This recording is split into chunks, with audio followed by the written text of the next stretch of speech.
Come on. Get in the class. Take your seats. Come on, come on. Settle down. All right. Quiet! Yeah, and all that other good stuff. I've already screwed up. It's been a long week. Bill the cat. Yeah, as you can see, Charlie's not here.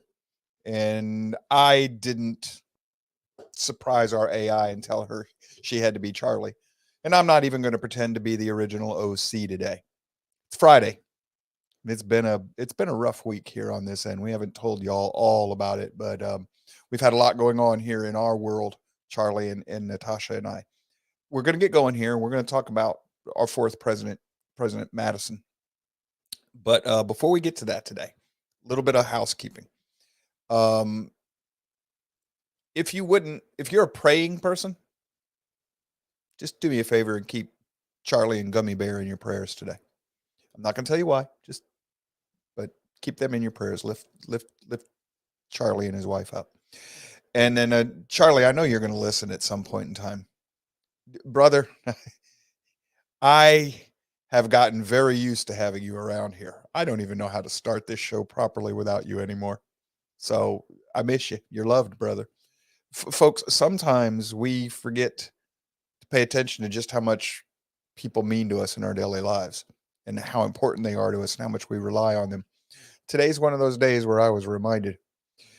Before we get going, I got a couple other things I want to do real quick. I want to share a couple of emails with you. I'm not going to tell you who sent them. I just want to share a couple of thoughts. This one here, it just told us, says, hello. It says, we just finished watching your YouTube broadcast. Can logic help us sort through the Hebrew roots movement? It said, we will be passing this along to our Christian friends who can't seem to grasp our current walk with the Lord. So thank you so very, very much. And may Yahweh greatly bless you. That email meant a lot to those of us here at the Road to Concord. And then there's another one that we got just yesterday. And this one says that we can share it with Charlie and AI, but I know the classmate, so we're going to read just a little bit of it as well. We won't reveal who they are.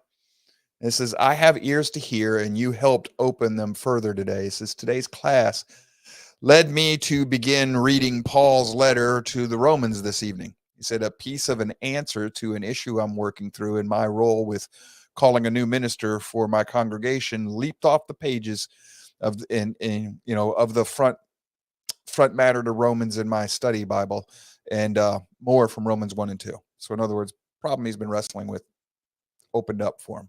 Says, still, I need to keep reading and be careful to not screw up how I deliver the message. A little bit of feedback from the class. Oh boy, does that keep us going. We don't get paychecks around here, but when we get emails like that, that's better than money, baby. I thank both of those listeners who sent those emails. See, we're getting to them. I'm actually caught up on the email today. All right, so enough jibber jabber, because otherwise I'll spend all day jibber jabbering about jibber jabber. And yes, if you're reading in the comment sections, not on Rumble, any of the other feeds, we are on Twitch, Facebook, and Twitter today, and also on YouTube. If you're reading along there, you'll see that I put a comment for the AI in the public sphere. AI, if you want, you can delete those. Whatever you want to do with them, I don't care. But she's in the background. She'll be handling comments. I'll do my best to read along on Rumble, keep up with you. But today, I want us to meet James Madison. It's Founding Fathers Friday. James Madison. Now, we all know about him, right? But he's not one of the founding fathers that's often quoted or cited today in modern times. And when he is, it's pretty much just his thoughts on religion. So I snagged part of the Wikipedia biography for Mr. Madison. It says he's born March 16th, 1751, and he died June 28th, 1836. He's an American statesman, a diplomat, and a founding father who served as the fourth president of the United States from 1809 to 1817. Madison was popularly acclaimed as the father of the Constitution for his pivotal role in drafting and promoting the Constitution of the United States and the Bill of Rights. Although we will see maybe today that he kind of rejects the idea that he wrote the Constitution. He's a modest man. Says Madison was born into a prominent slave-owning planter family in Virginia. He served as a member of the Virginia House of Delegates in the Continental Congress during and after the American Revolutionary War. Dissatisfied with the weak national government established by the Articles of Confederation, he helped organize the Constitutional Convention, which produced a new constitution designed to strengthen the Republican government against democratic assembly. In other words, they were rejecting democracy. Madison's Virginia plan was the basis for the convention's deliberations, and he was an influential voice at the convention. He became one of the leaders in the movement to ratify the Constitution and joined Alexander Hamilton and John Jay in writing the Federalist Papers, a series of pro-ratification essays that remains prominent among works of political science in American history. Madison emerged as an important leader in the House of Representatives and was a close advisor to President George Washington. During the early 1790s, Madison opposed the economic program and the accompanying centralization of power favored by Secretary of Treasury Hamilton. Alongside Thomas Jefferson, he organized the Democratic Republican Party in opposition to Hamilton's Federalist Party.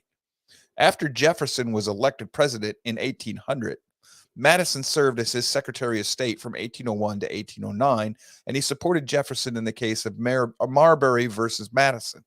While Madison was Secretary of State, Jefferson made the Louisiana Purchase, and later, as president, Madison oversaw related disputes in the Northwest Territories. Madison was elected president in 1808, motivated by a desire to acquire land held by Britain, Spain, and Native Americans, and after diplomatic protests with a trade embargo failed to end British seizures of American shipped goods, Madison led the United States into the War of 1812. So he was secretary under Jefferson. Jefferson was the Barbary Pirates War. So both of these are wartime presidents. Although the war ended inconclusively, many Americans viewed the war's outcome as a successful second war of independence against Britain. Madison was reelected in 1812, albeit by a smaller margin. The war convinced Madison of the necessity of a stronger federal government. He presided over the creation of the Second Bank of the United States and enacted an enactment of the Protective Tariff of 1816. By treaty or through war, Native American tribes ceded 26 million acres or 11,000 hectares of land to the United States under Madison's presidency. Retiring from public office at the end of his presidency in 1817, Madison returned to his plantation, Montpelier, and he died there in 1836. During his lifetime, Madison was a slave owner. In 1783, to prevent a slave rebellion at Montpelier, or whatever, Montpelier, I think, Madison freed one of the slaves. He did not free any slaves in his will. Among historians, Madison is considered one of the most important founding fathers of the United States. Leading historians have generally ranked him as an above-average president, although they are critical of his endorsement of slavery and his leadership during the War of 1812. Madison's name is commemorated in many landmarks across the nation, both publicly and privately, with prominent examples including Madison Square Garden, James Madison University, the James Madison Memorial Building, and the USS James Madison. Now, what we're going to be doing today, primarily, is just reading a lot of Madison's pull quotes from the things that he wrote, a lot of it from the Federalist Papers, but also from his private papers. We're going to read his quotes, and we're going to discuss what each one of them means or how they apply, because most everything we're going to read today is still relevant. Some of this is just memes that I pulled down off the internet, but a great deal of it I went through and compiled from my own personal files of Madison's writings. Before we get going, Madison is not my favorite founding father. I don't hate him. I understand him. I think I do. I have not read as much of his work as I have Jefferson's, but or Henry's, but I did read the Federalist Papers years ago. It's been a long time. I also read the Anti-Federalist Papers. Madison can be a complicated individual for modern readers to read. First of all, you're going to need a Webster's 1828 dictionary when you read Madison, period. You're going to need it. He's got a great vocabulary, and he uses language like Jefferson, like a scalpel. He's very exact in what he says, and he's precise with his language, but he's going to use words that you and I don't know. The other thing you're going to run into, the primary thing you'll run into with Madison, he is often used today to hammer Christianity and the idea that the founding fathers were Christians. He has a lot of language that is hostile toward Christianity, or appears to be hostile toward Christianity. If you read Madison carefully, what you're going to realize is what he's hostile toward is religion. I did not say faith or belief in God. I said religion. Now, in this hostility toward religion, he shares this in common with a very famous, important figure in history, Jesus of Nazareth. Yeshua the Messiah hated religion too. Religion is man trying to control God. And Madison is, when you hear him decrying Christianity in his letters, he's not going against the belief in a creator. He's not going against religion or the beneficial. I'm sorry, having a hard time finding my words today. The beneficial aspects of religion in society, or to even government. What he's against is people who are trampling on the conscience of the individual. Okay, if you have different religious beliefs, he doesn't want a state religion smashing on you, telling you have to believe what the state tells you to believe. And he was a big champion of the fact that, and he said, every sect is free to believe as and exercise its belief system in America as it wants to. Now you have to understand something. In their day and age, sect is the same word as denomination today. So when he says every religion, he'll say in his writings every sect. He means denomination of Christianity.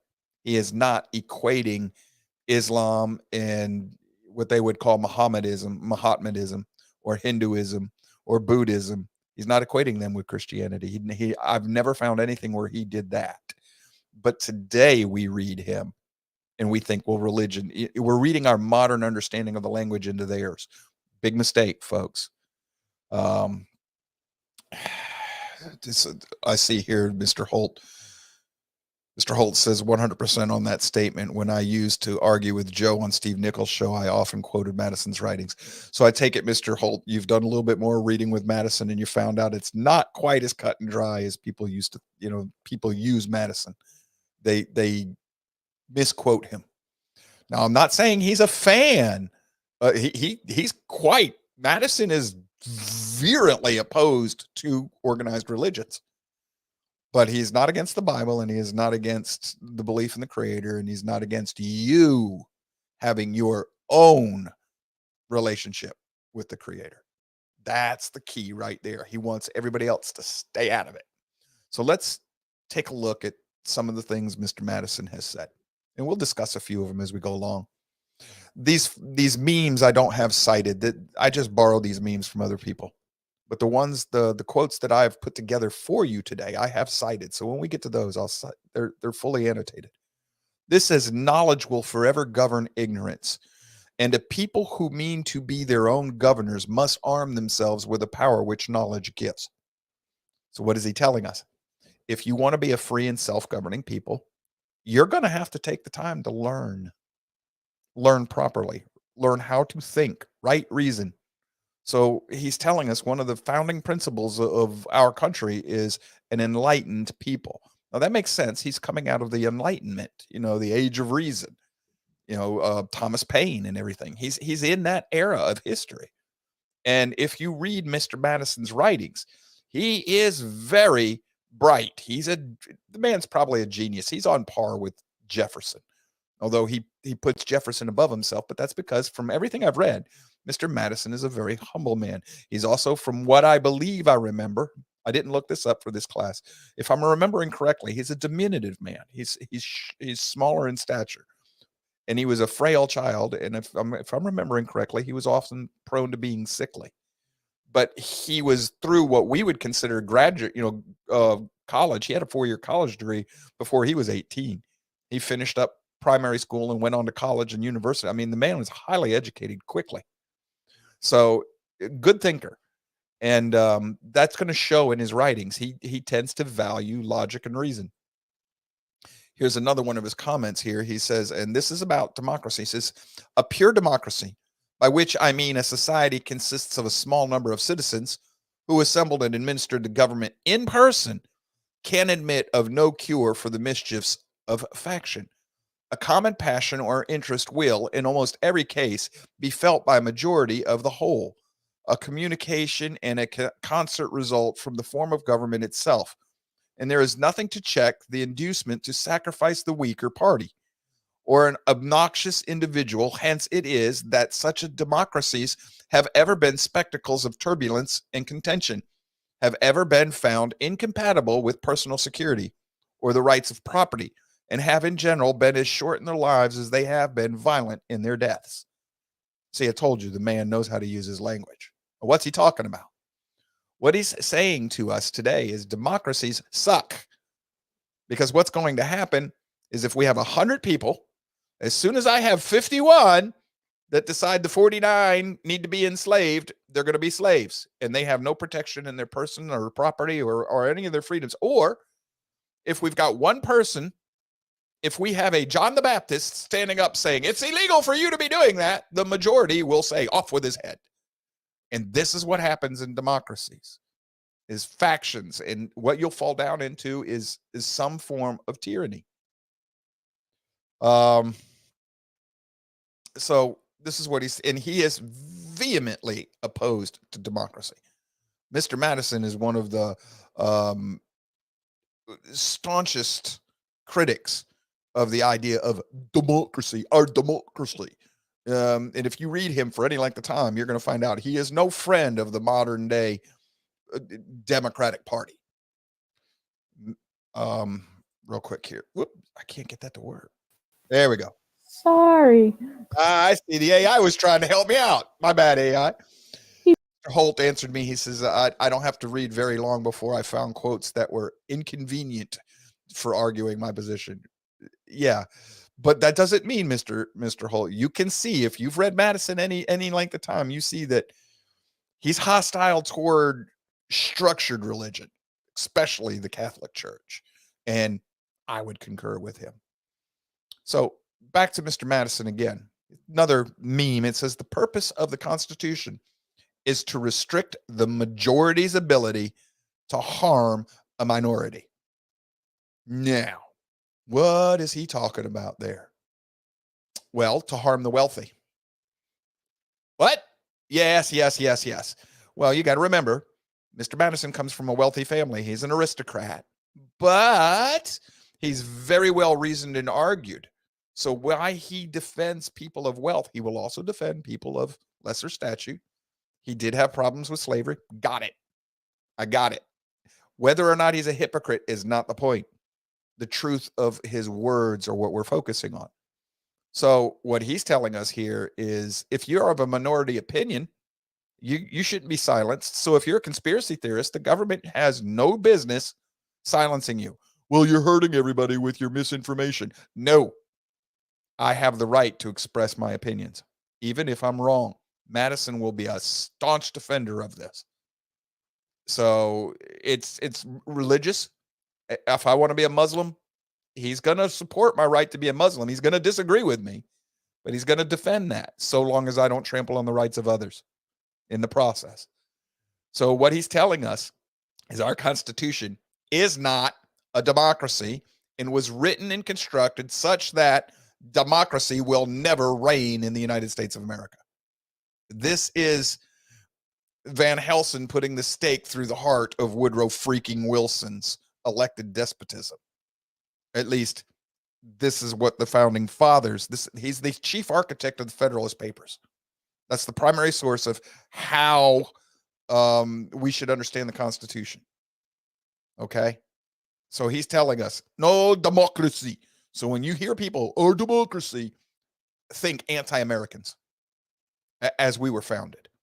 So Mr. Madison's a great help to us there. Also, it says oppressors can tyrannize only when they achieve a standing army, an enslaved press, and a disarmed populace. Do we have a military industrial complex? Yep, check. Do we have an enslaved press? Yep, check. The mainstream media is just a fancy euphemism for state-run propaganda mill. Have they disarmed the people? They're in the process. And now you know why they want our weapons, because they can't oppress us without doing that. Yeah, yeah, Mr. Holt says, ugh, we're 2/3 there. We're farther than that. They've taken the weapons away from a lot of people and they've restricted what we can have. Remember, folks, you used to be able to have a machine gun. They didn't have a problem with that. Founding fathers didn't have a problem with that. People in their day and age owned cannons and battleships. Private citizens owned any weapon that the military could have. The founding fathers had no problem with that. Here's another quote. It says, no nation could preserve its freedom in the midst of continual warfare. How long have we been at war now in this country? Since 2011? No, since 2001? Yeah, 9/11. And even before.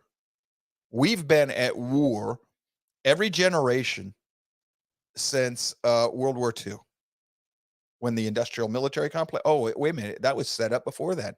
Smedley Butler, after World War I, told us they had already established it. So how can you stay safe if your nation is constantly at war? How can you stay free? Now you understand why the people who seek to take over this country seek the moral equivalent of war. That is a diplomat's equivalent of being a military general. A diplomat wants the moral equivalent of war because the diplomat doesn't have what it takes to be an actual soldier and go to war. These people think they can talk their way into victory rather than shoot their way into victory. So in my world, they're weaselly, but that's what they're after, moral equivalent of war, so that the people will sacrifice and give their liberty over to the leaders or the military industrial complex, which will just shoot their way into dictatorship. All of this is about taking over the people's rights and liberties. And this is what Mr. Madison's warning us about. Here's another one. He says, of all enemies to public liberty, war is perhaps the most to be dreaded because it compromises and develops the germ of every other. In other words, every other dread. Okay. War is the parent of armies, and from these proceeds debt and taxes. And armies and debts and taxes are known instruments for bringing the many under the domination of the few. In war, too, the discretionary power of the executive is extended. Whenever there's a crisis, the president gets more power. Its influence in dealing out office, honors, and emoluments is multiplied, and all of the means of seducing the minds are added to those of subduing the force of the people. The same malignant aspect of republicanism may be traced in the inequality of fortunes and the opportunities of fraud growing out of a state of war, and in the degeneracy of manners and morals engendered by both. No nation could preserve its freedom in the midst of continual warfare. What's he telling us? He's telling us that if your country is always at war, you've always got a crisis, there's always an excuse for the government to encroach on your rights and liberties, to burden you with more taxes, always need more money, and the next thing you know, you're under the control of a despot. Well, now you know why we've been at war for so long. Not only do they get rich off of it, but the Patriot Act and this act and that act, and the next thing you know, you live in a surveillance state. And they're even going to use it to justify taking over the internet and doing away with money. They're going to use it for all sorts of things. Mr. Madison said the Constitution preserves the advantage of being armed, which Americans possess over the people of almost every other nation where the governments are afraid to trust the people with arms. In other words, the people, not the National Guard, the people. That's how he understood it. Mr. Madison also says there is an evil which ought to be guarded against in the indefinite accumulation of property from the capacity of holding it in perpetuity by corporations. The power of all corporations ought to be limited in this respect. The growing wealth acquired by them never fails to be a source of abuse. What's he saying? Several things. Corporations should never be allowed to amass so much money that they become a government unto themselves or destructive to the administration of the government for the good of the people. 2, they should not be allowed to hold that money in perpetuity. No living trusts and no aristocracy of corporate elites. When I was in sociology school back in 1993-94, they called it the rise of the corporate elite, essentially kings and queens and nobility within corporate America. How was that created? Put your hashtag back up there, AI. Woodrow freaking Wilson. We've already read his essays. We're going to have to go back and reread them. But he's the one who created this system using the Ivy League schools, and then you intermarry everybody to create this new aristocracy. Well, if you have the aristocracy intermarried throughout Hollywood, in the media, in industry, and government, you have just done, just like through the aristocracy, you've replaced the system of checks and balances and private-public differences that Madison never thought would happen. You've replaced it back with a nobility of a different sort. And he told us in some of his writings, the minute we have a nobility again, you'll lose your liberty. And thus we have. He saw a lot of these problems, but you have to remember a lot of his writing is in response to the anti-federalists who saw it more clearly than he did. This is from the Federalist Papers in 1788. It says, liberty may be endangered by the abuse of liberty as well as the abuses of power. This is what our classmate Jimmy Zinker is always telling us, licentiousness. This is the problem with our libertarian friends. Liberty can be endangered by the abuse of liberty, by libertarianism, where we all get to do whatever we want. Mr. Madison is very keen on the fact that we have to have a duty to each other. Mr. Spikes on the board says, you mean like the RNC and DNC? Yes, but more than that.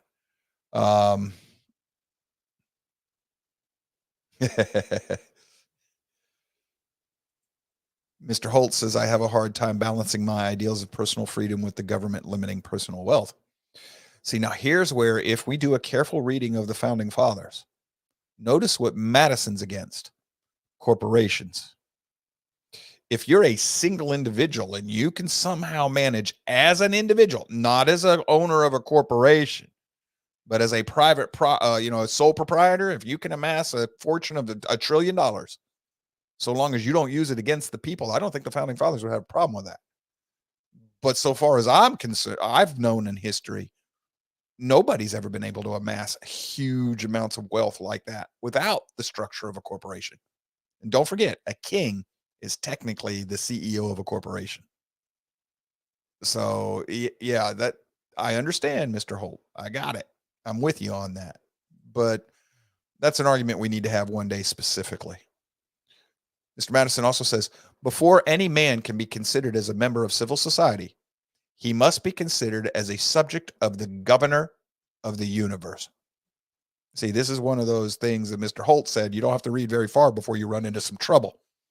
If Mr. Madison is an atheist or even a deist, he would have never written this. Because you have to be the subject of the governor of the universe, the creator. Well, that's not a deist's language. A deist says, well, he made it, wound the clock up and took off. So what does he care about you? He doesn't care anymore. No. If you're the subject of a governor, that means you have to answer to the governor. You got rules to obey. So before you can be considered a member of civil society, you must be considered a subject of the governor of the universe. What do you think Mr. Madison would say about an atheist in civil society? Logical extension, boys and girls. He would tell you that I should not consider an atheist to be a member of civil society. See what I mean? Careful reading of Mr. Madison finds out that he's not the friend of the anti-Christians that people think that he is. And that's what you call cherry picking. They pick his words out of context. The real wonder is that so many difficulties should have been surmounted in the federal convention, and surmounted with a unanimity almost as unprecedented as it must have been unexpected. It is impossible for any man of candor to reflect on this circumstance without partaking of the astonishment. It is impossible for the man of pious reflection not to perceive in it a finger of the almighty hand, which has been so frequently and signally extended to our relief in the critical stages of the revolution. What's Madison saying? You cannot look at the march to the road to Concord and to the writing and ratification of the Constitution, because this was written, this quote was written after the ratification. He says, you can't look at all of this and not see the hand of providence in it. That is a Christian phrase from his day. It refers to the God of the Bible. And when he says the almighty hand, which has been extended so frequently and signally extended to our relief, that is not a deist's idea of God. That is a God who is involved, actively involved in the affairs of man. So, Mr. Madison is not, by definition, by his own confession and words, he's not a deist and he's not an atheist. So, for those people who like to use Madison against Christianity and the Christian founding, he's not the ally you think he is. He says the accumulation of all powers, legislative, executive, and judiciary, in the same hands, whether of one, a few, or many, and whether hereditary, self-appointed, or elective, may justly be pronounced the very definition of tyranny. In other words, progressives, you are tyrants. Elected despotisms. Now, what we have now in our world today is an effective nobility. We have turned the governing apparatuses of our nation into a nobility. Mr. Madison would be vehemently opposed to the system we have today. And corporations, I've told you, the founders were hostile. Jefferson is even more hostile to corporations. This is Jefferson. I put him in here so that you could see this. I hope we shall take warning from the example of England and crush in its birth the aristocracy of our moneyed corporations. Notice his language. The aristocracy of our moneyed corporations, which dare already to challenge our government to trial of strength and bid defiance to the laws of our country. And I sincerely believe that banking establishments are more dangerous than standing armies, and that the principle of spending money to be paid for by posterity under the name of funding is but a swindling futurity on a large scale. Why did I throw that in there? Because we're talking about Madison. Madison is anti-corporation. Oh my gosh, does Jefferson just eviscerate everything that's wrong with our country right now? Aristocracy, corporate elite, moneyed corporations. They will destroy our nation. They have. And since I believe that the banking establishment, well, there's the Rothschilds or the creature from Jekyll Island or whatever. There's your banking. There's your NWO, your New World Order people. And then he says to spend money in such a way that our children have to pay it. He calls that theft on a large scale. He nailed it all with that one little meme right there. Coming on the board from Aaron Spikes, he says, this is one way in which we went wrong. We allowed for all forms of religion to abound in this country in the name of freedom of religion, but never understanding what ideas the country was actually founded on. Be careful with that one, Mr. Spikes. Christianity will allow for that too. If you're following the teachings of the carpenter, he'll allow for that.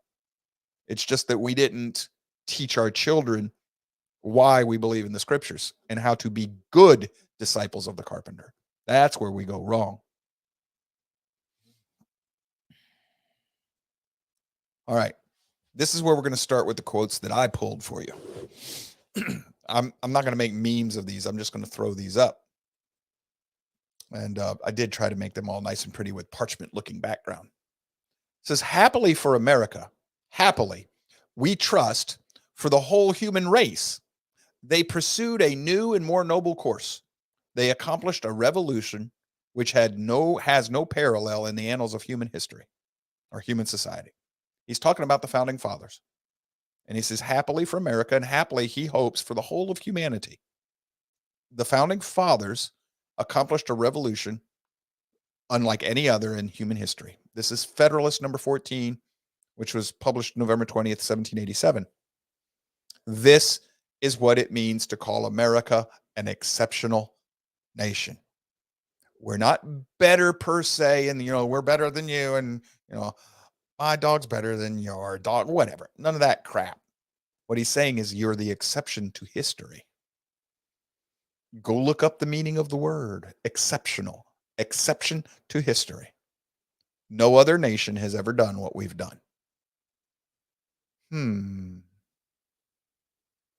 That should be an indication in history that maybe you ought to pay attention to this. Because if you have eyes to see and ears to hear, that's prophecy. Not that that matters to anybody. Mr. Madison also tells us, as long as the reason of man continues fallible and he is at liberty to exercise it, different opinions will be formed. As long as the connection subsists between his reason and his self-love, his opinions and his passions will have a reciprocal influence on each other. Federalist 10, November 23, 1787. Now, what's he saying? As long as we have reason, we're fallible, which we are, we're free to exercise our reason. We're going to make mistakes, and we're going to have difference of opinions. We're all going to look at the things that are available to us, and we're all going to come up with different opinions. And as long as we're free to pursue our self-love, well, then our reason is going to be opposed to our self-love. Folks, it could be that Mr. Madison is just a good student of human nature, or it could be that he's read his Bible, because that's exactly where that comes from. Remember the conversation we were having about what does it mean to be human? What Mr. Madison's telling you is the animal side is self-love. Reason is the side that's born above, but it's still fallible. So our reason is going to be what Mr. Madison thinks is right, he's going to actually work against. So he'll be against the principles of slavery. No man can own another. And yet he kept his slaves. That makes him a hypocrite, yes. But that doesn't mean he's wrong in what he says. And that's what's going on in this little passage right here. He's telling us that we might know what's best, but if we can't master the animal within, what we know will always be at odds with what we want to do. So, wisdom of the founding fathers. This is something else that you need to understand. Conscience is the most sacred of all property. Essay on Property, March 29th, 1792. What's he saying here? Remember when I told you that the first principle of natural law is free will? Free will is conscience. They're the same thing. What you want to think, what you want to believe, that's your conscience. That's your free will. That comes even before life. You have property in it. And the author of the universe has said, that is the only thing that I will give you, that I will voluntarily not touch, is your free will, your conscience. And Mr. Madison holds it sacrosanct, and I concur with him in this regard. And if you read his suggestions for the First Amendment, that's what he's after. Not so much freedom of religion where you separate church and state in the way we've turned it into, but freedom of conscience. Well, if he's for freedom of conscience, which is a resounding theme in his writings, conscience, conscience, conscience. Well, how the heck can you tell me that a president who's a devoutly religious man has to separate his conscience from his duties as president? Madison would have never allowed for that. So the idea of separation of church and state the way we see it, Madison would have been opposed to that as well. He would have just been opposed to you enforcing your conscience over that of another. And he says, enlightened statesmen will not always be at the helm. Federalist number 10, November 23, 1787. Oh, brother, is that true? But this is why he tried to put the structure of the Constitution in place so that it tied men down. What did Obama say? Well, I'd like to do all these things as president, but unfortunately, we got this thing called Constitution. It ties my hands, which is exactly what Woodrow freaking Wilson was upset with. This is part of the genius of the American system, is that the system was constructed to get in the way of tyrants, and it does its job very well. So, yes, Mr. Madison was correct about this as well. Another one of his quotes. As a man is said to have a right in his property, he may be equally said to have a property in his rights. Where an excess of power prevails, property of no sort is duly respected. No man is safe in his opinions, his person, his faculties, or his possessions. National Gazette essay, March 27, 1792. Now, what's he talking about? It says you have a right to your property, but you also have property in your rights. You can claim them. Your rights are property, and you have a right to property. He's saying you have your opinions are property. Your person, your body is property. Your faculties, your will is property, and you have a right to it. Well, if the government decides that you don't have a right to speak your free mind, it's trampling your property and your natural law, your rights. If it tells you that you've got to be a slave, it's trampled the right to your free will, to your life, to your body, to your labor. You see, this is where Madison lived at odds with what he said. Well, that's what we were just talking about. His passions overruled his logic in a lot of cases. Well, he's a human being, right? We all are. We should learn from this. But what he's telling us is the government we have today is tyrannical.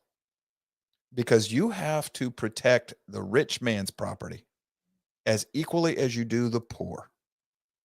So you cannot tax the rich man at 90% and the poor man at nothing, and then actually take some of the rich man's money and give it to the poor man. Because now you are favoring one man over another, and you're trampling his property, his industry, his very life force, his will, his conscience. It's against natural law. It's against the law of the universe. And Madison is quite adamant about that. He's very eloquent in his protection of this. Also from his essay on property, government is instituted to protect property of every sort. Remember what he just said, your rights are property. As well that which lies in the various rights of individuals as that which the term particularly expresses. This being the end of government, the purpose, that alone is a just government which impartially secures to every man whatever is his own. So if you earned it, if I earn $1 million and somebody else, through whatever reason, sloth or happenstance, lives in poverty, the government is, if it's a just government, it must impartially protect what I have against what the other does not have. The government is to be emotionless in this aspect. Justice is supposed to be blind and without a heart. Mercy is not an emotion. Compassion is. Mercy is not. It is not for justice, true justice, to think with the heart.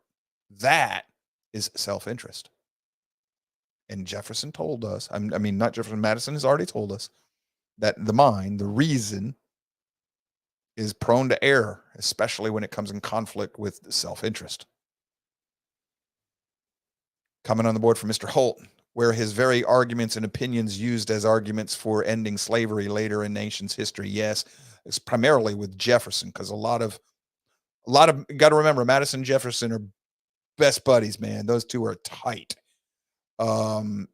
So it's not so much Madison who ends slavery. It's Jefferson. But a lot of what Jefferson says, you'll find it echoed in Madison's writings. And I have to think that if you get really deep into it, you're going to find their letters back and forth to each other are they're simpatico. They help each other with their own thinking. So yeah, Madison is he's involved in that. He's wrapped up in it, whether directly or indirectly. He's still wrapped up in it. But Jefferson is, the one who's, well, he's a slave owner. He's primarily the impetus for getting rid of slavery. That's the quote on the Jefferson monument about, I tremble for my country because God is just and his wrath will not be held forever. He's talking about the perils or the evil of slavery that his generation allowed. He knew that the Civil War was coming. If you read his writings, Jefferson knew the war was coming, and he knew it was over slavery. The 3/5 clause was put in the Constitution specifically to force the Civil War. So for people who don't do the research in the Constitution, they're ignorant. And I just mean they don't know, not stupid. They don't know. They don't understand that the things that they think, well, the founders didn't think slaves were a full person. No, that's not what it was about. It was about representation, which guaranteed that the North would eventually outvote the South, and the South would have to come to grips with slavery. It was a time bomb built into the Constitution, and it was brilliant. And Frederick Douglass recognized this, the freed slave. He said it was a brilliant document. And he said it was anti-slavery. That's because that man did what most people won't do. He stopped to read the document on its own terms and research why it was written the way it was done. It's kind of like if you read the Bible on its own terms, you come away with something other than modern day Christianity. From Federalist number 42, January 22, 1788, Madison says, but the mild voice of reason, pleading the cause of an enlarged and permanent interest, is but too often drowned before public bodies as well as individuals by the clamors of an impatient avidity for immediate and immoderate gain. What? Like I said, you have to be able to translate the founders. What he's saying is the mild voice of reason, those who speak reasonable, rationally, of higher-minded things, they'll plead the cause of permanent interest of the future. But their voice will be drowned out by those who, I need the money now. Give it to me now. We got to act now. We can't do all this deliberations. The emergency, the crisis, got to go now. Crisis, now. Woodrow freaking Wilson. Again, whatever spirit had hold of Wilson and has hold of progressives that think we've got to act now, that's what Madison is decrying here. He's saying reason says go slow and deliberate. Passion. This is, again, another way of saying that the rational mind will be drowned out by the self-interest of the animal. In a society under the forms of which the stronger faction can readily unite and oppress the weaker, anarchy may as truly be said to reign as in a state of nature. Federalist number 52, 1788. All right, what's he talking about here? Well, he doesn't say the majority. He says the stronger faction. So if the mainstream media can shout you down and cancel you because you have no voice, you're going to oppress the weaker, the one who doesn't have equal voice, and anarchy will reign. In other words, we exist in a society that he's calling anarchy. And this also applies to democracy. So if you can vote down the minority, anarchy reigns. Sign this 2,800 page, $1.7 trillion document now. You can read it later. Exactly. The now. Got to go now. Yep, that's talking about a previous quote. Now, Mr. Madison's going to sound an awful lot like John Adams here. If men were angels, no government would be necessary. If angels were to govern men, neither external nor internal controls on government would be necessary. In framing a government which is to be administered by men over men, the great difficulty lies in this. You must first enable the government to control the governed, and in the next place, oblige it to control itself. We no longer have people in government who care to control themselves. What he's telling us is there is nothing that can control the avarice of man. The passions of our heart will go right through the law, the Constitution, like a whale through a net. This is Federalist 51, February 8th, 1788. And he's basically telling us that if the human animal is allowed to rule, anarchy and tyranny reign. It is only when the impassioned reason of man, under the control of the governor of the universe, when the reason of man, guided by the governor of the universe, is into control of society, that you'll have liberty. Can you not see where that's put together in Madison's writing? Before you can be a member of civil society, you must be a member of the governor of the universe. You must be a citizen of that governor. And he's already told us that when reason butts up against passion, passion usually wins. And even when we do reason, we're going to be prone to error in our opinions, errors in our reasoning. So we need to be guided by the governor of the universe. And that's what makes for civil society. It doesn't take a whole lot of noodling to put Madison's words together and come up with that thinking. And if you read enough Madison, you'll start realizing that's pretty much where this man sits.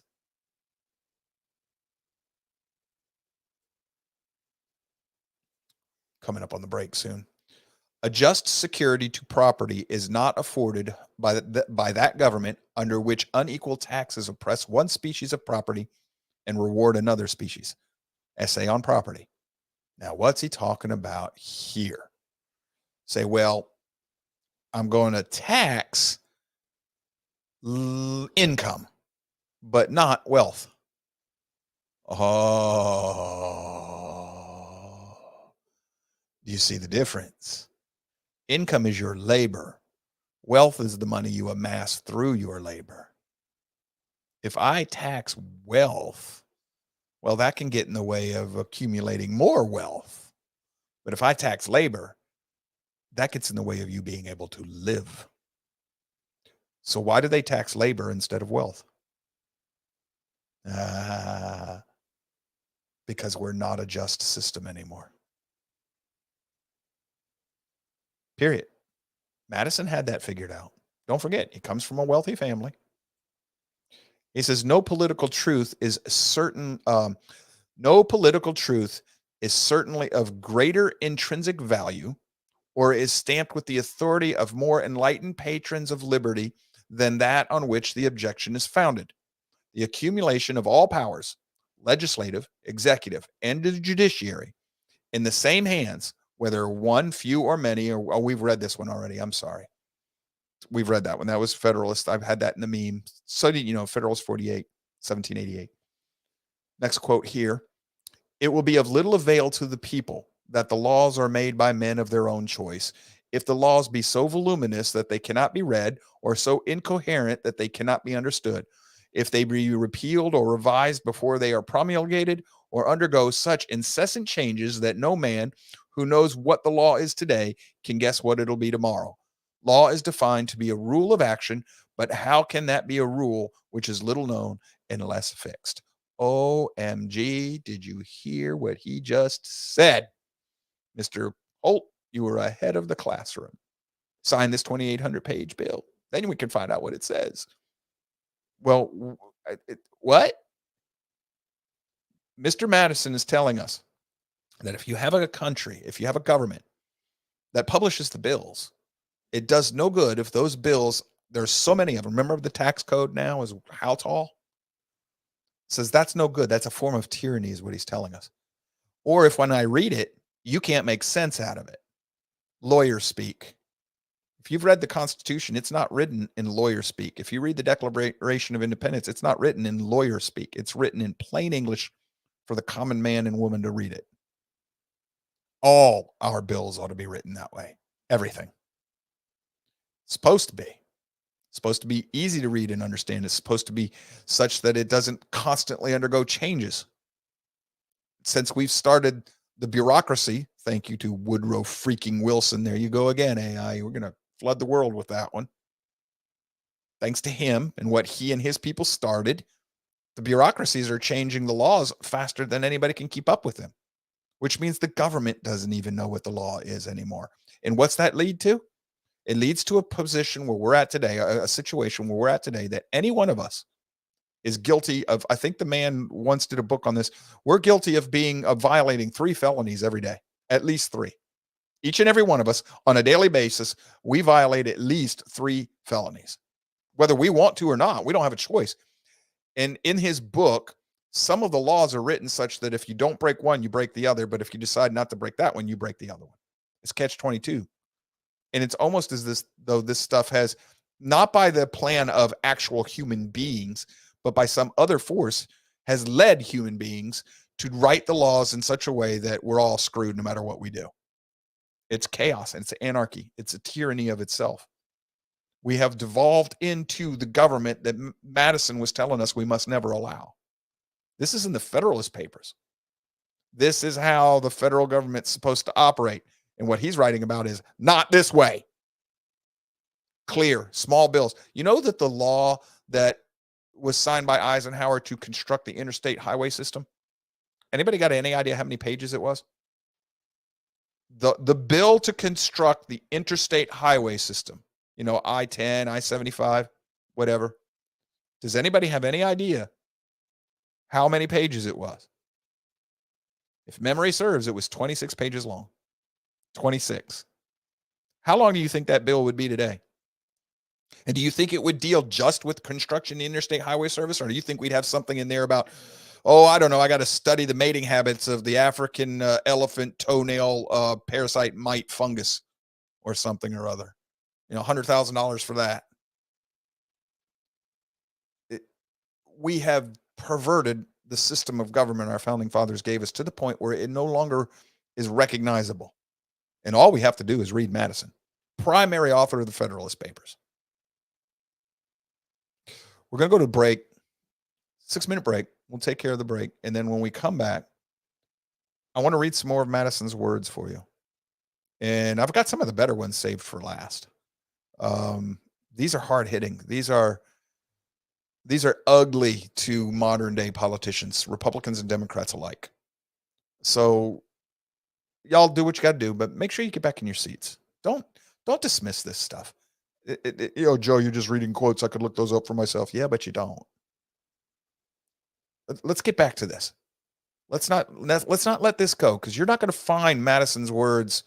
The only thing you're going to find in your history books today, if you go looking, or on your websites, most of them, the only thing you're going to find here is him bashing religion and Christianity, and then it's going to be taken out of context, meaning that it's fallacious.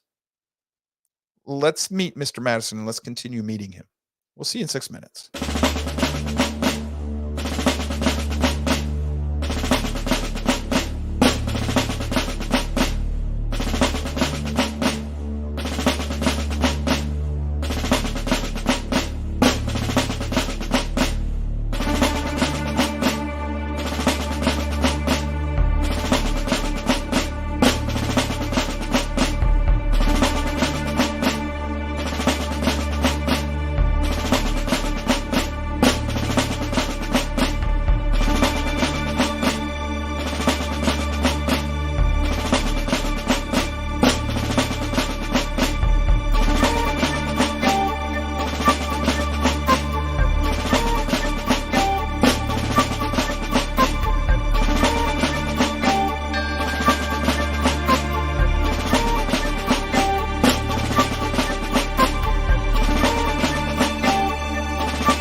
That music reminds me of Disney. You know, in Orlando, there's the Buzz Lightyear ride. When you're waiting to get on, they've got music that sounds a lot like that. Brum, brum, brum, brum, you know, like I'm on my way to go fight the evil Emperor Zurg or whatever. Anyway, it will be a cosmic galactic hero. Mr. Madison, let's just get right back in it, boys and girls. There is no maxim, in my opinion, which is more liable to be misapplied and which, therefore, more needs elucidation that the current that than the current that is the interest of the majority is political standard of right and wrong. Okay, Joe, you butchered that. What the heck's he saying? All right, let me explain this one for you. There's nothing, in his opinion, that's more likely to err than the idea that the opinion of the majority is right. What? In other words, democracy usually leads to the wrong decisions. That's basically what he's telling us. He's saying there's no principle, in his opinion, which is more likely to be abused or misapplied, and therefore it needs the most, the most discussion. The principle that the interest of the majority or the will of the majority is a political standard of right and wrong. So when Woodrow Wilson's saying, "Well, we got to have elected dictators who know that the will of the people, and then they do what the will of the people is." No, no, no, no. That's not the. This is Madison's right here. This quote here. This is a letter to James Monroe on 5th October 1786. This is a direct refutation to democracy and to the progressive ideology. This is a direct refutation to the will of the majority should prevail, and that's what government should be doing. Direct refutation to that.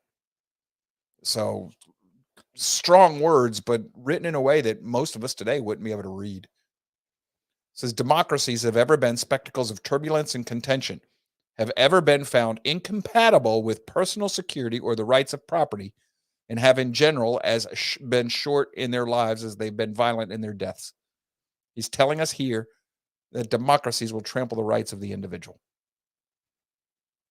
He's all about rights. That's what Madison is about, your rights and your property and your rights. Comment on the board from Mr. Holt. Majority opinion is what led to Christ's crucifixion. How could so many people be wrong, though? Correct, right? Exactly. That's exactly what happened. Yes, that is exactly what happened. The people were offered a choice. You can have the carpenter, or you can have the murderer and the revolutionary Barabbas or whatever the heck. And what did they want? Give me the murdering revolutionary, the robber. Passions over logic. That's what Madison's telling us. I love this quote. This is from Federalist 55, published February 15th, 1788. It said, had every Athenian citizen been a Socrates, every Athenian assembly would have still been a mob. What? If every person in Athens had been as wise as Socrates, as philosophical, then every time they got together to debate an issue would have still been a mob. And why? Go back to what Madison told us. We're all going to have our own opinions. Now, how well you reason depends on where your opinion is. This is why I tell you that right reasoning, not correct, not politically right, not that type of right, but the proper application of the rules of logic, the natural law of logic and reason, the proper application will lead you into we will all end up in the same arena, the same stadium. Now, that does not mean that we're all going to end up in the same section of bleachers or on the same row of the bleachers or the same chair. That's our differences of opinions and how much of our passions skew us. But if we are using the closer we get, the better we are at applying the rules of reason. And the more general information we have, remember what Madison told us, you're going to need knowledge if you want to be free, free governing, free people, self-governing people. So the broader my knowledge base and the better I am at using reason, the closer and closer we're all going to get to the same section, same row, and same chair on the bleachers. That is because objective truth does exist. It's just hard for the average person to find it. But as you learn more information, you have more pieces of the puzzle, and you learn how to better sort them, logic and reason, we all end up coming together for this pretty much the same opinions, which is how the founding fathers ended up pulling off the miracle that they did. Mr. Madison says, term of the Senate, 26 June 1787. Landholders ought to have a share in the government to support these invaluable interests and check the other many. They ought to be so constituted as to protect the minority of the opulent against the majority. What did he just say? The rich should have a hand in the government to protect themselves against the people who want to take their money. What? Yes. Read this again. Landholders, which in his day, those are the richest ones. Think corporate holders now. Owners of corporations. They ought to have a share in the government. This is the senators. This is what the senators were. They support these invaluable interests. Are you saying the rich people are invaluable? Yes, he is. Because he recognizes they are a crucial part of any functioning society. And they need to be a check against the bewildering herd that wants to feed at their trough on their behalf. And they ought to be constituted as in a way that protects the minority of the opulent against the majority. This is what the Senate was supposed to be. The Senate represented the state. The state chose the senators. Woodrow freaking Wilson and the progressives. You don't have to put that up there anymore, AI. We've got enough of that. Aww. I know you live for that, but his people made it to where we vote for our senators now. The state should still be electing them. And those people were usually landowners or the more wealthy members of the state. They were there to represent those interests. The people are always going to be at odds with the rich. And that was meant to put the two against each other. Now they're not. Now the senators represent the people too. That is consolidation of power in a group of hands that will use it as democracy. This is everything you see in the progressive movement is meant to undermine and subvert the Constitution the way Madison saw it being worked. And remember, he's the primary author of the Federalist Papers, and that's the understanding that was ratified. So in his essay on property, in 1792, Madison says, a just security to property is not afforded by the government under which unequal taxes oppress one species of property. We already read that one. The essence of government is power, and power, lodged as it must be in human hands, will ever be liable to abuse. This is a speech in Virginia Convention, 2 December 1829. What he's telling us, remember, well, we got to trust the government. Government will take care of it. The government is power in the hands of human beings, which means it'll always be abused. Where do we get this idea that just because the government's doing it, somehow it'll be better than a corporation doing it? And Madison's telling us, if you think that, you're bat crap crazy. And yet the progressives always think that they're angels. That's what the implication is of every secular humanist, that they are angels, that the secular humanist and their allies are somehow immune from this. Well, let me explain how that works. The essence of government is power. Yes, that's why these people seek it. They're power hungry. And power, lodged as it must be in human hands, will ever be liable to abuse. So if a progressive is immune from abuse, are they human? Not according to Madison. So if the progressive thinks that they cannot abuse their power and authority and they can't do any wrong, what must they think they are? At the very least, the angels that the founding fathers couldn't find. It's just logic, folks. From Federalist number 51, February 8, 1788, ambition must be made to counteract ambition. This is checks and balances. The interest of the man must be connected with the constitutional rights of the place. It may be a reflection on human nature that such devices should be necessary to control the abuses of government. What is government itself but the greatest of all reflections on human nature? What's Madison talking about? He's saying construct the government with the knowledge of human nature so that the structure of the government serves to force proper function of government in spite of human nature. He's trying to use the structure of the government to hold back the desires of evil men. And to a large part, the only reason we still exist here as a nation today is how effective those men were, the genius of what they did. And that's what he's talking about here. Pay attention to human nature. Now, once again, does the progressive, the secular humanist, ever pay attention to human nature? Oh, well, everybody can have the same amount of money. We're all... No. Marx himself is a freaking madman because he envisions a humanity that does not and cannot exist in the world as we know it unless it's been remade. And the progressive says they're going to bring heaven on earth and man's going to make heaven on earth. If man could make heaven on earth, man would be God. These people are always telling you by default, the way they argue and the way they reason, they think they're gods. Madison acknowledges this. He doesn't say it in that language, but that's inherent in what he's telling us. So here from a speech of the Virginia Ratifying Convention, June 16, 1788.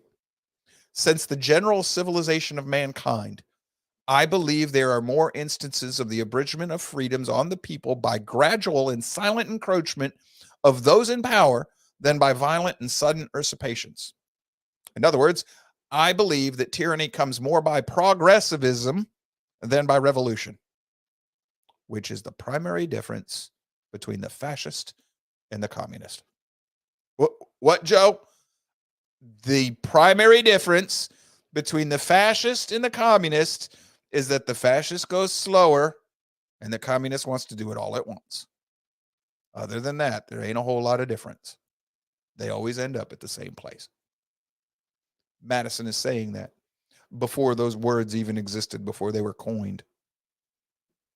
Federalist 55, February 15th, 1788. As there is a degree of depravity in mankind which requires a certain degree of circumspection and distrust, so there are other qualities in human nature which justify a certain portion of esteem and confidence. Republican government presupposes the existence of these qualities in a higher degree than any other form.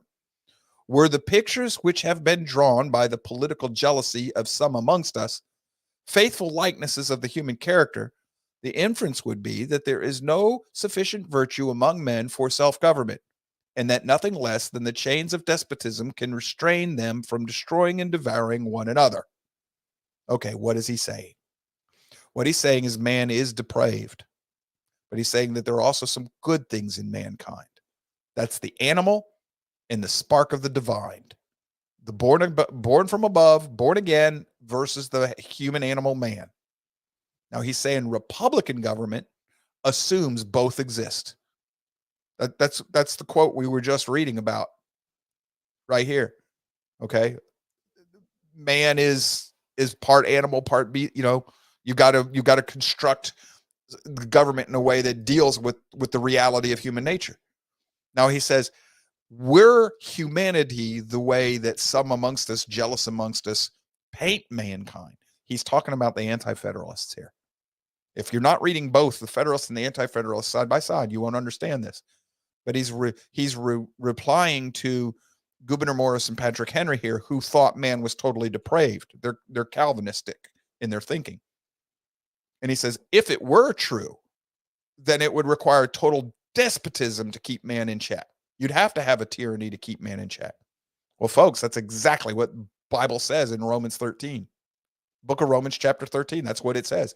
If you do not have a moral and virtuous people who voluntarily follow the governor of the universe, then the governor of the universe is going to give you a tyrant to keep you in check. You get the government you deserve. That's in the Bible. So this is a case of where Madison was wrong. Patrick Henry and Gouverneur Morris knew what they were saying. Madison is giving too much credit to human reason and human goodness. And this is one of the reasons they went wrong. But in his defense, I understand what he's saying. Here's a letter to Henry Lee, June 25th, 1824. I entirely concur in the propriety of resorting to the sense in which the Constitution was accepted and ratified by the nation. In that sense alone, it is the legitimate Constitution. And if that is not the guide in expounding it, there may be no security. In other words, original intent. as explained by the Federalist Papers and the debate notes on the Bill of Rights and the Declaration of Independence. And you want to know what the Constitution means? You read Madison's notes. It says, on the distinctive principles of government of the United States, the best guides are to be found in the Declaration of Independence as the fundamental act of union of these states. It's a letter to Thomas Jefferson. So basically he's saying, you wrote the best guide for how to interpret the Constitution. Like I said, they were good friends. Each state, in ratifying the Constitution, is considered as a sovereign body, independent of all others, and only to be bound by its own voluntary act. In this relation, then, the new Constitution will, if established, be a federal and not a national Constitution. James Madison, Federalist number 39, January 1788. In other words, what he's telling us is we don't have a national government. We have a federal government. It governs the states. It does not govern the people. It says, I acknowledge in the ordinary course of government that the exposition of the laws of the Constitution devolves upon the judiciary. But I beg to know upon what principle it can be contended that any one department draws from the Constitution greater powers than another in marking out the limits and the powers of the several departments. James Madison, Speech in the Congress of the United States, June 17, 1789. In other words, where's the Constitution say that the court can tell the president or the Congress what to do? Or where can Congress tell the court or the president? Or where can the president tell the Congress or the court what to do? They're equal. Well, we no longer treat it that way. The judiciary has become the supreme law of the land in this country, exactly like Jefferson said it would be. And where did the progressives go to overthrow us? They went to the courts. It was the weakest link, just like Jefferson said it was. Madison didn't see it because one of the problems Madison has, folks, is he's a little naive. He says, well, this is real clear. The language is easy. We don't have to worry about the problems the anti-federalists are bringing up because the American people are good and they're rational. They're never going to do this. In his own writings, he says human nature says it's going to happen, but he's naive. He believes in the perfectibility of man just a little bit too much. Needed to spend a little bit more time in his pew, I think. Nothing has yet been offered to invalidate the doctrine that the meaning of the Constitution may as well be ascertained by the legislative as by the judiciary authority. Speech in Congress of the United States, June 18, 1789. Meaning what? Meaning Congress has equal authority to determine what is and is not constitutional, as does the judiciary, which would mean then so does the president too. So how's that work for us today? It basically means if the court says Biden's right, the state of Texas doesn't have the right to defend its own border. So the court and the president both say the same thing. Congress can say you're both wrong. Now they've been outvoted 2-1, but that's irrelevant. Congress can still tell them you're both wrong. It doesn't matter what the court says. The court has no authority over legislation. It can only say yay or nay to whether or not it's constitutional. It can't even turn around and tell the president whether it has to or can't enforce the law at that point. The court can say that's unconstitutional. The president can say, yeah, I think it is. It's constitutional, so screw you. So technically, had we not been progressivized when Roe v. Wade was passed, had we had a president who was loyal to the Constitution, they would have said, heck on you. Any state that authorizes this, I'm coming to get you. A violation of the right of life. So, well, the court said, I don't care what the court said. I disagree with them. So then you'd have had to kick that to legislation in the Congress, which would have never gotten passed. Which is why the progressives went to the courts. They used the court to make law, which is a perversion of the Constitution. James Madison, Federalist number 45, January 26, 1788. The powers delegated by the proposed Constitution to the federal government are few and defined. Those which are to remain in the states' governments are numerous and indefinite. In other words, the federal government is itsy bitsy, and it can only do that which is specifically stated in the Constitution. So it says the House of Representatives can make no law which will not have its full operation on themselves and their friends, as well as the great mass of society. This has always been deemed one of the strongest bonds by which human policy can connect the rulers and the people together.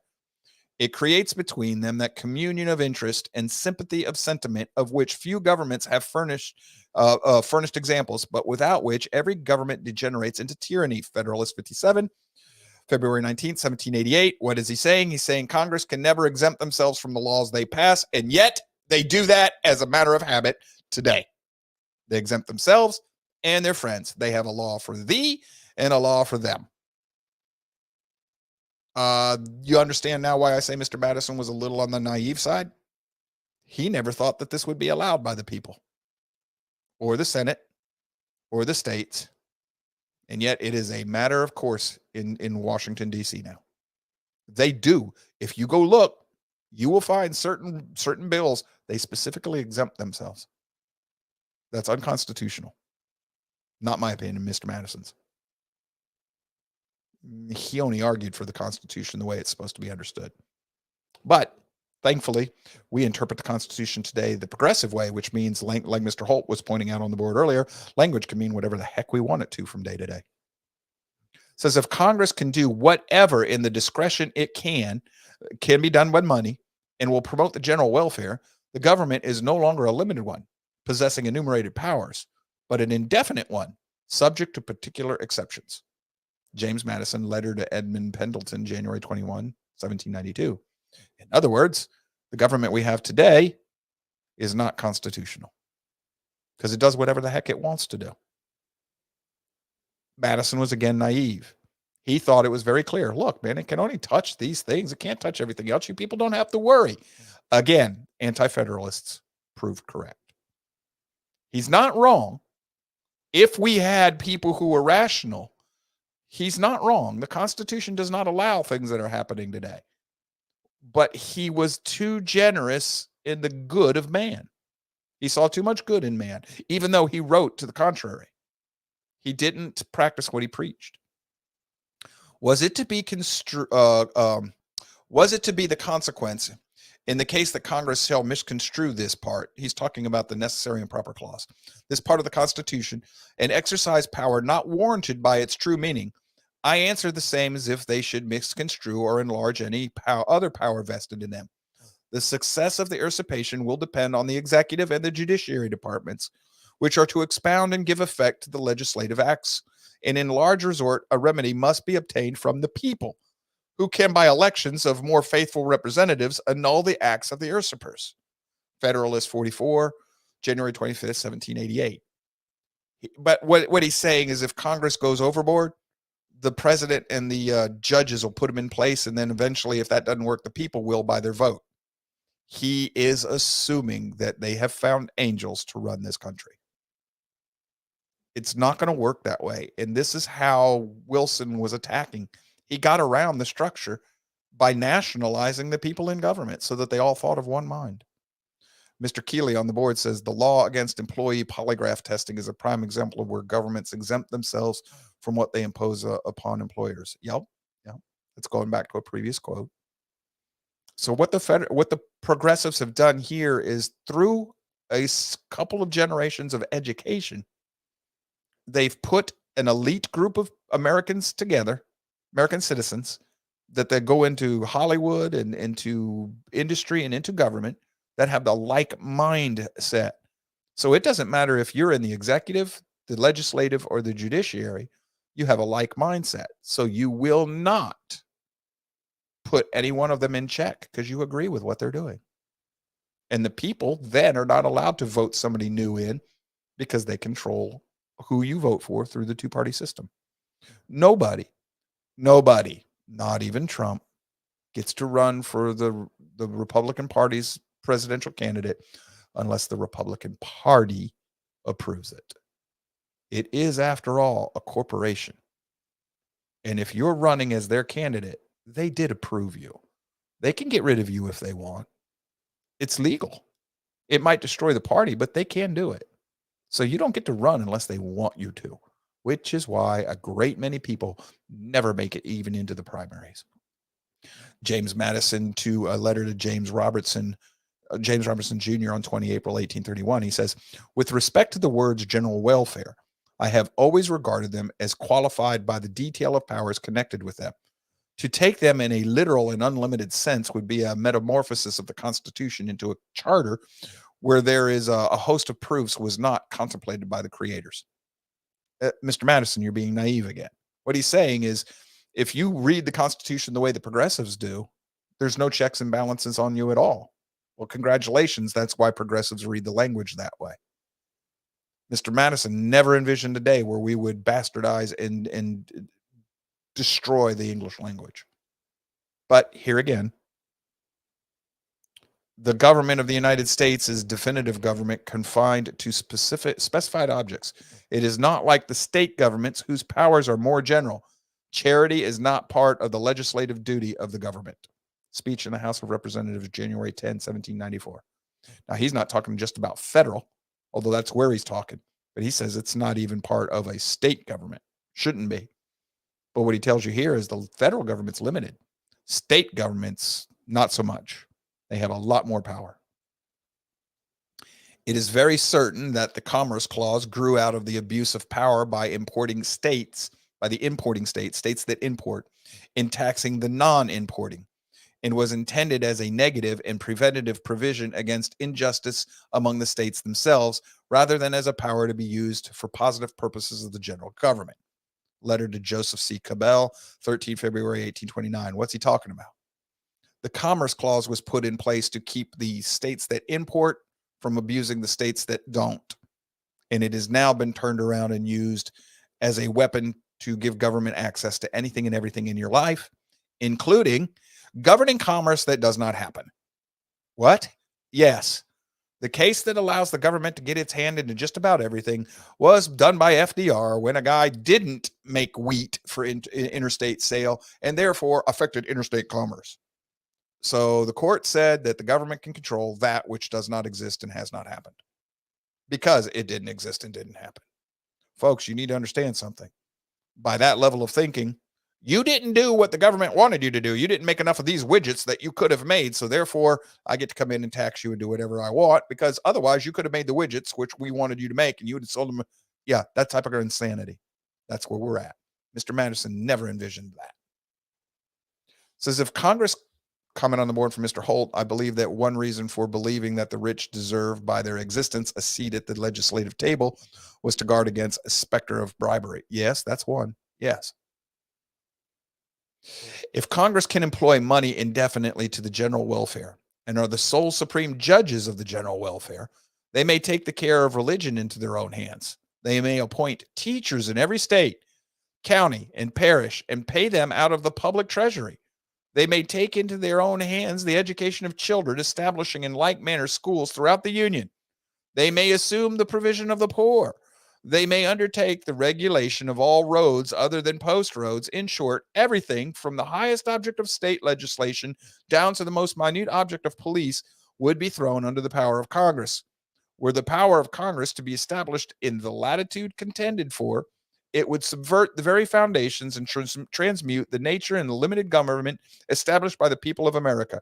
Remarks of the House floor, debates on cod fishery bill, February 1792. In other words, everything the progressives have done, Madison has said is unconstitutional. Why do the courts have such a hard time with this? It's right there. It's in our records. He's telling us Congress cannot employ money forever for everything. And in this, notice how he's saying this in the negative. They're not allowed to get involved in education, and yet they have. They're not supposed to get involved in welfare, and yes, they have.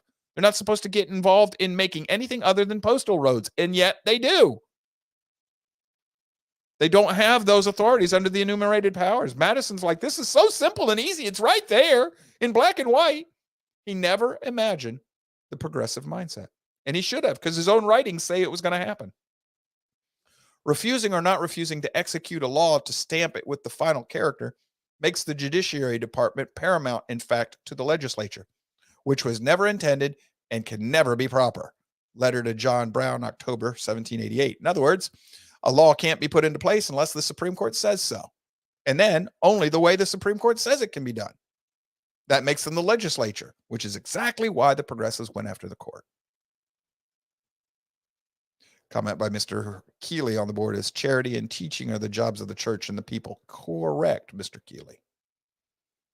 An elective despotism was not the government we fought for, but one in which the powers of government should be so divided and balanced among the several bodies of magistracy as that no one could transcend their legal limits without being effectively checked and restrained by the others. Federalist 58, 1788. In other words, a divided, division of powers, representative government.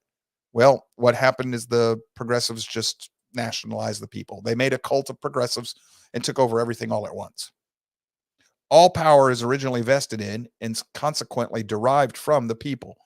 That government is instituted and ought to be exercised for the benefit of the people, which consists in the enjoyment of life and liberty and the right of acquiring property and generally of pursuing and obtaining happiness and safety, that the people have an indubitable, unalienable, and indefeasible right to reform and change their government whenever it is found adverse or inadequate to the purposes of its institutions. Annals of Congress, House of Representatives, First Congress, First Session, June 8, 1789. In other words, right of secession. That's the right of secession.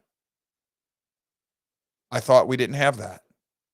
Well, no, Joe, that's just the right to change the government. What the heck do you think secession is? Uh-huh. So, about yesterday's show. Yes. A dependence on the people is, no doubt, the primary control on the government. But experience has taught mankind the necessity of auxiliary precautions. Federalist 51, February 8, 1788. In other words, if we don't stay a moral and just people, the government will get out of hand. And because we're not going to stay moral and just, we need to put physical barriers into the government. He was right about that. To the extent that they succeeded, that's the extent which we still remain today. And here again, if men were angels, no government would be necessary. If angels were to govern men, neither external nor internal controls of the government would be necessary. We've already read this one. If it be asked, what is to restrain the House of Representatives from making legal discrimination in favor of themselves and a particular class of society? I answer, the genius of the whole system, the nature of just and constitutional laws, and above all, the vigilant and manly spirit which actuates the people of America, a spirit which nourishes freedom and in return is nourished by it. Federalist 57, February 19th, 1788. In other words, the vigilant, manly spirit. Oh boy. Why do you think they wanted women to vote? I'm sorry, ladies. Madison has hit on something here. It's human nature. It's laws of nature. There are differences between us as men and women. Men can, as a whole, especially in a masculine, manly society, do things that women are not equipped to do, and you shouldn't be. Because if you ladies who civilize us men, if you become men, then there's nobody to civilize us. And the sociologist in me could really get ourselves banned with it real fast, struck everywhere if I were to run with this one right now. But this is what's at the heart of feminism and the feminist movement. It attacks this. You feminize the society, then the people will no longer be vigilant and manly enough to push back against the usurpations of your liberties. So whether or not the people realized what they were doing, the spirit behind the feminist movement, the suffragette, that spirit knew exactly what it was doing. And whether or not Mr. Madison understood this, he at least knew the principle, because he said, above all, the vigilant and manly spirit, which actuates the people of America. No longer toxic masculinity. It's got nothing to do with our society anymore, and we pay the price for it. Comment on the board from Mr. Keeley. There is both secession and nullification. Texas is already in the territory of yes, it is. Mr. Madison's, but I go on this great Republican principle that the people will have virtue and intelligence to select men of virtue and wisdom. Is there no virtue among us? If there be not, we are in a wretched situation. No theoretical checks, no form of government can render us secure. To suppose that any form of government will secure liberty or happiness without any virtue in the people is a chimerical idea. In other words, a perversion of reality. If there be sufficient virtue and intelligence in the community, it will be exercised in the selection of these men, so that we do not depend on their virtue or put confidence in our rulers, but in the people who are to choose them. Judicial Powers of the National Government, 20 June 1788. He put too much faith in the American people. This is why the anti-federalists, as negative as they were correct. They realized humanity, for the most part, is depraved. The animal side of us is 80 to 90% of the population. The thinking side of us, 10 to 20, and of that, per Madison's own admission, split in opinion, not unified, not lockstep. So he should have never expected the system to work the way he saw it working. This is a case that the Federalist Papers are a case of Mr. Madison being too close to the issue. It was his baby. Contrary to his objection, he was the author of the Constitution. He was at the convention. He helped ratify it. He wrote it. He helped push the Bill of Rights. He knew how in his mind it was supposed to work. So he never anticipated most of the objections that people were issuing ever happening, because in his mind, it just wouldn't happen. He had a good, high, lofty idea of the people of this country. His problem is that he treated everybody as though they were him. They weren't. And if he'd have been able to look in the mirror and seen how he lived vis-a-vis some of his own hypocrisies, he might have understood this. But he's human, folks. He's human. That's part of this. He's human. Get to know our founding fathers, the good, the bad, and the ugly. Now, he said, if tyranny and oppression come to this land, it will be in the guise of fighting a foreign enemy. Who are we fighting now? Foreigners, right? Iran, this, that, and everything. But we've invited them here. We've imported them. Our government has imported our enemies. And now we've got open borders just welcoming them in, and we're using tax dollars to bring them in and settle them down. So, yeah, the overthrow of this country is coming in the guise of fighting a foreign enemy, terrorism, this, that, and everything else. Americans need never fear the government because of the advantage of being armed, which the Americans possess over the people of almost every other nation. Well, that would be the individual, not the National Guard, because the National Guard is government. So this settles the Second Amendment as to what they mean by the people. Federalist 46, January 29, 1788. Says, beside the advantage of being armed, which the Americans possess over the people of almost every other nation, the existence of subordinate governments to which the people are attached and by which the militia officers are appointed form a barrier against the enterprises of ambition more insurmountably than that which a simple government of any form can admit. Federalist number 48, February 1st, 1788, the second federal, two later. Now what he's telling you is, if the federal government gets out of hand, you have state. And if the state gets out of hand, you have county. If the county gets out of hand, you have, this is exactly what we talked about yesterday, subordinate governments. Subordinate government, local governments are in charge of the militia, not states, not federal, local. And what is remember what he told us? He told us the only democracy that really works is the community democracy, where everybody knows each other. That's where that's where your militias would be raised from. Communal militias from regional areas. Said, it is impossible for the man of we've read this about the hand of providence.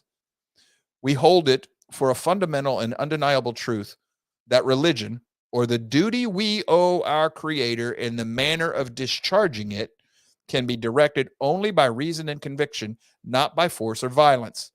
The religion, then, of every man must be left to the conviction and conscience of every man, and it is the right of every man to exercise it as they may dictate. This right is in its nature an unalienable right. Memorial and remonstrance, or whatever. Memorial and Remembrances Against Religious Assessment, 1785. Blah, blah, blah, blah, blah. Him and his big words. What's he telling us? First of all, it's an undeniable truth that religion, or the duty we owe our Creator, Well, wait. Duty to your creator? A deist doesn't do that. Yeah, you're right. A deist doesn't think he has a duty to the creator. Well, a duty to your creator. A Hindu doesn't think that. No, he doesn't. A pagan doesn't think that. No, he doesn't. An atheist doesn't think that.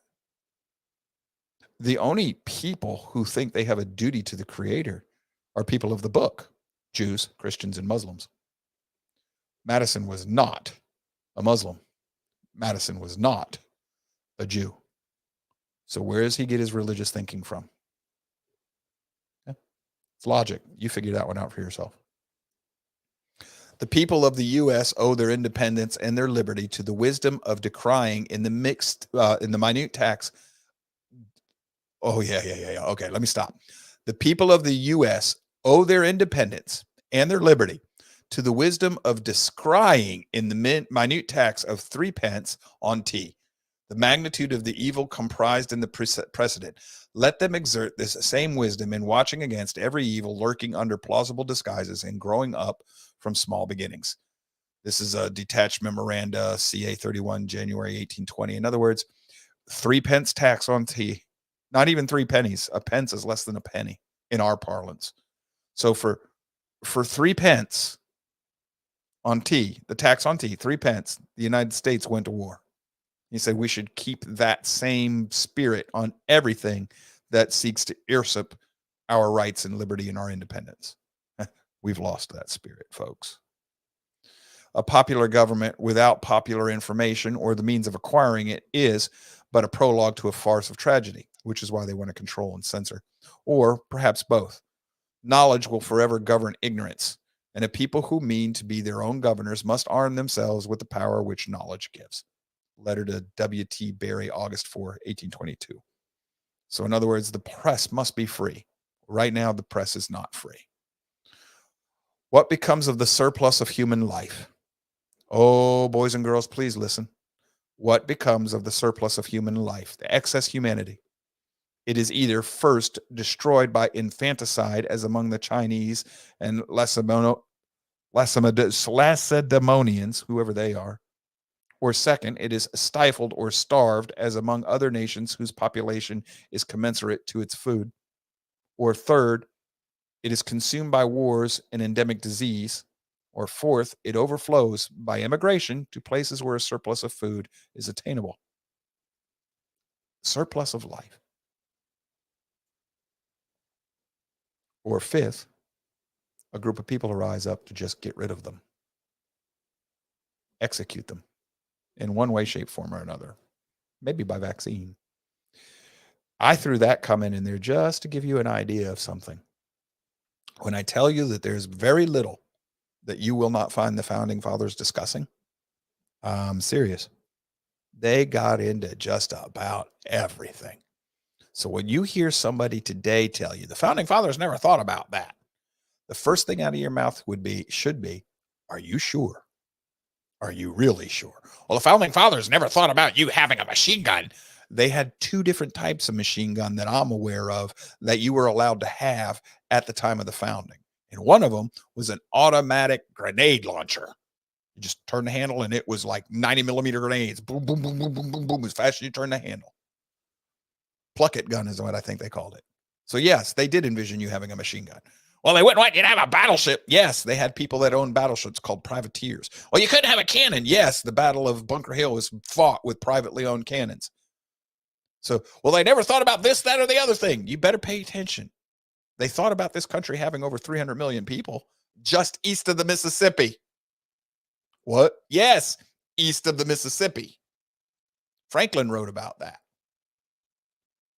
They thought about just about everything. Here, surplus of humanity. I threw that in there just so you see that. It says, but ambition encroachment of the federal government on the authority of the state governments would not excite the opposition of a single state or of a few states only. They would be signals of general alarm. But what degree of madness could ever drive the federal government to such an extremity? Federalist number 46, January 29, 1788. In other words, if Biden did to the border states what he's doing to the border states, every state would be alarmed, not just 25. Well, it's just 25. Where are the rest? And then what degree of madness would form the government to do this?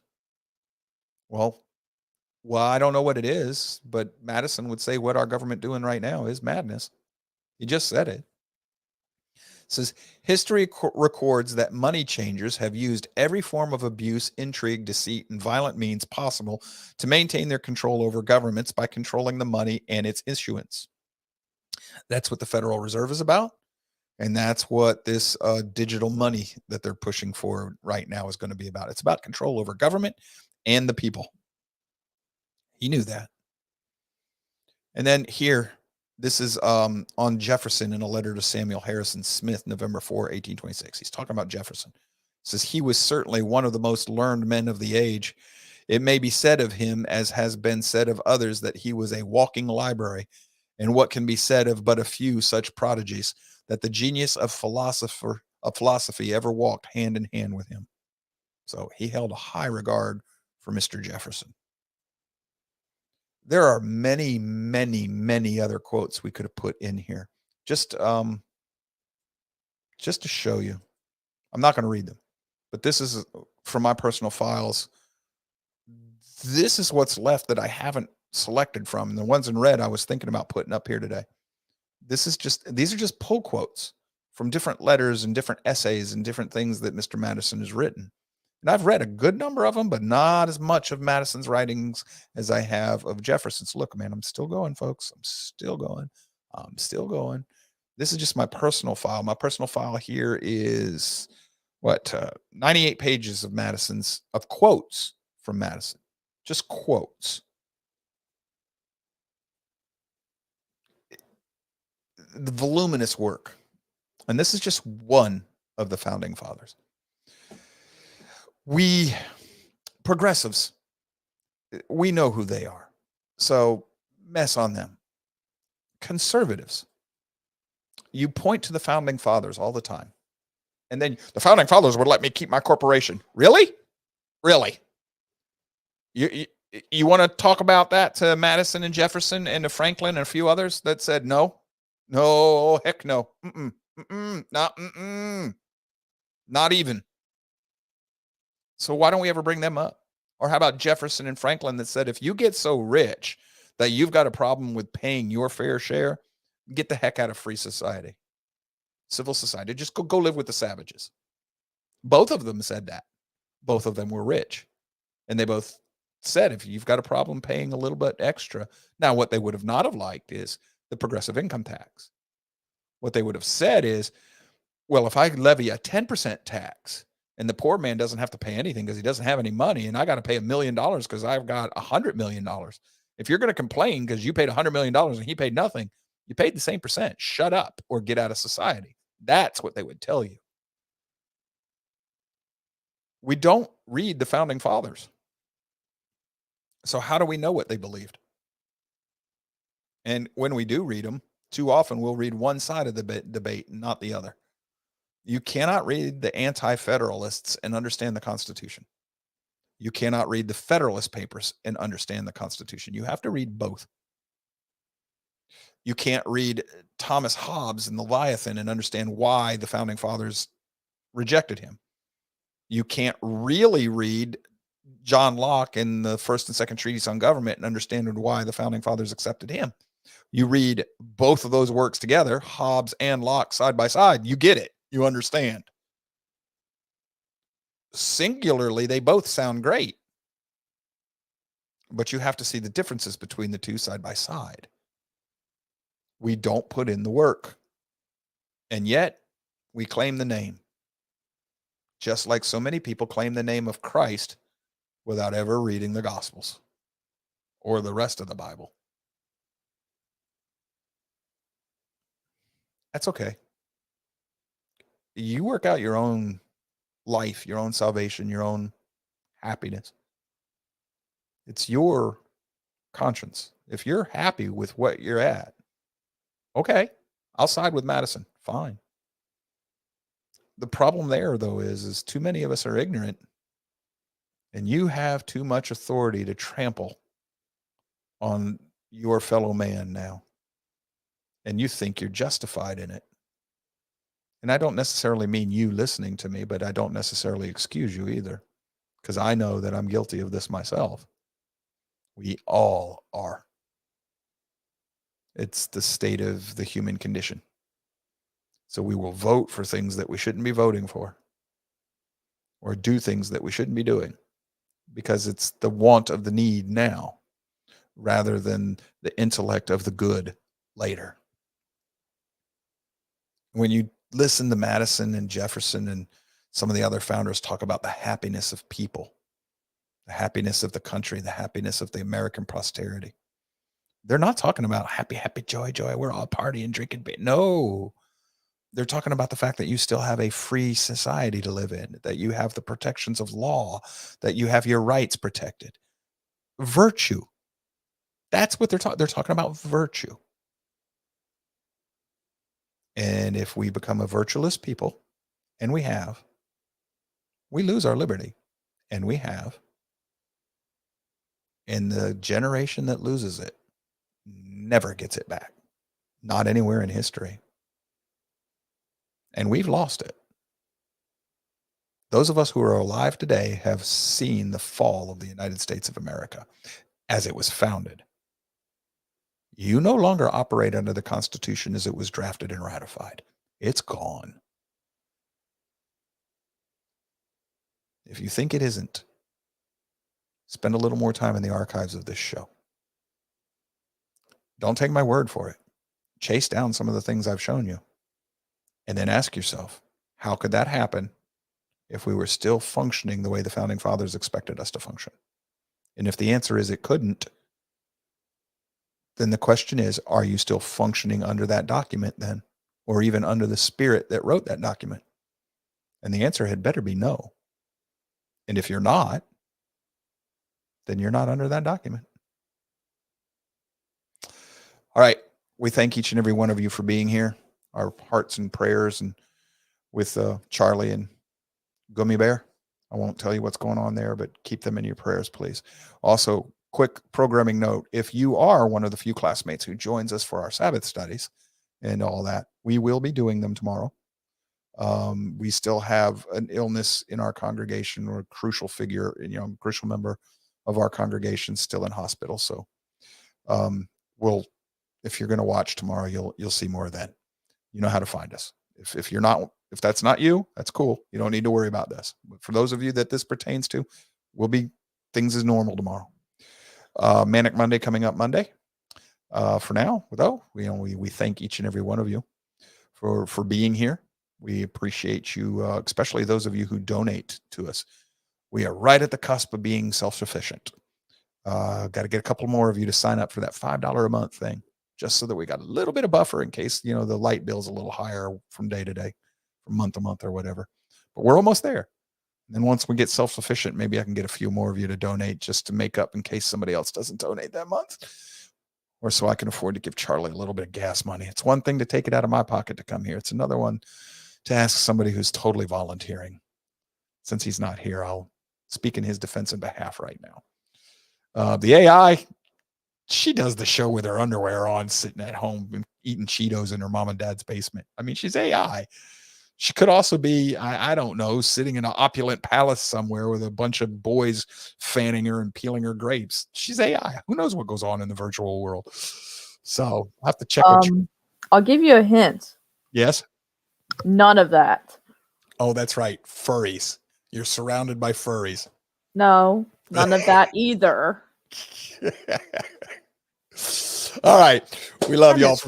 I miss Charlie so much. You miss Charlie? We love all of y'all. Y'all take care and stay safe. If you like what we're doing, please give us a thumbs up. That talks to Charlie and Natasha.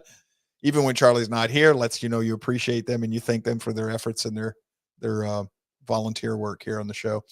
If you like what the show is doing, not necessarily the host, share the show directly with as many people as you can think of that it might benefit. Ask them to give it a chance.